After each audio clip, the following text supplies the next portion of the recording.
Lesson number 2. Are you an investor or a speculator? In the earlier part, we saw why you need to invest in the stock market and how only investing in fixed deposits and savings account is not going to help you fulfill your necessities and desires. In this lesson, you will understand difference between investing and speculating, why it is important that you avoid speculation, and what to do if you are not able to get off gambling habit. To begin with, let me tell you that I have worked as an investment analyst for many years and have seen many portfolios. A large number of them were in not good condition. I used to think if I had owned such stocks, I couldn't have slept soundly. Surprisingly, many of these clients were in fact quite intelligent and successful in their own careers like medicine, law, and other professions.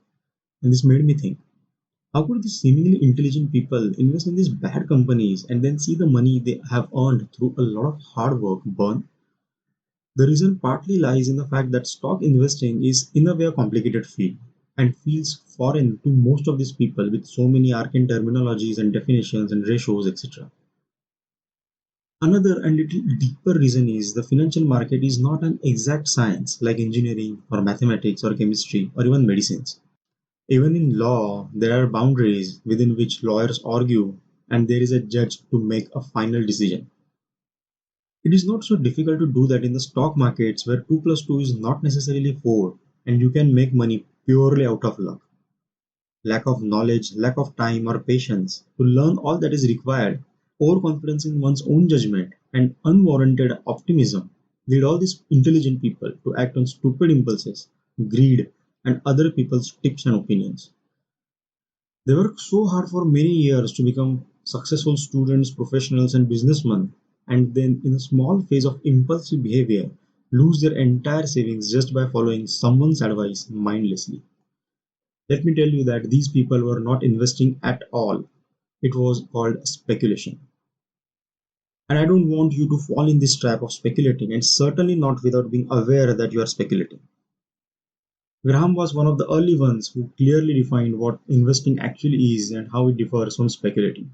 But before I take you to the Graham's definition of investing, and for that matter speculation, let's understand these two things a little bit more deeply so that you would be better equipped mentally when you engage in stock market transactions in future.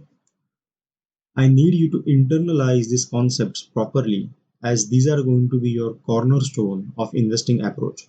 For that matter, just honestly answering are you investing or speculating in the stock would let you rethink your decision and cross check your reasoning again. So you need to know the difference between these two things very clearly. Let's begin. These terms have been a part of financial jargon ever since Joseph de la Vega wrote Confusion of Confusions in 1688, the oldest book ever written on the stock exchange business. Yes, people have been talking about this term since 1688. If great people have been pondering over this difference, then there has to be some reason for it. In this book, Confusion of Confusions, he wrote there are three classes of men. The princes of business, he called them financial lords, who are wealthy investors. Then the merchants, the occasional speculators, and then persistent speculators or the gamblers. Then, around 250 years later, Philip Garrett wrote a book called The Art of Speculation. He believed that the motive of the person while purchasing the stock would be a key in determining whether he is an investor or speculator. What Garrett implied was that if the purchaser of the stock is thinking about the underlying business, its fundamental economics, industry dynamics that the company operates in, etc., then he is an investor. But if he is only thinking about the price of the stock and expects to profit from these fluctuations, then he is a speculator. If you look around, this is precisely what most of the people in the stock market would be doing, and you need to stay away from this mentality. Anyways, let's move on to Benjamin Graham, father of value investing. Let's see what he wrote in his classic security analysis book. He wrote, an investment operation is one which, upon thorough analysis, promises safety of principal and a satisfactory return. Operations not meeting these requirements are speculative. Now, this is the great stuff. In one line, he has summed up so many things that it is worth your time to split the line and look at individual points. Three important things that come out of this. First, you need to do a thorough analysis of the underlying company. Second, It should first guarantee you that at least your capital is secure.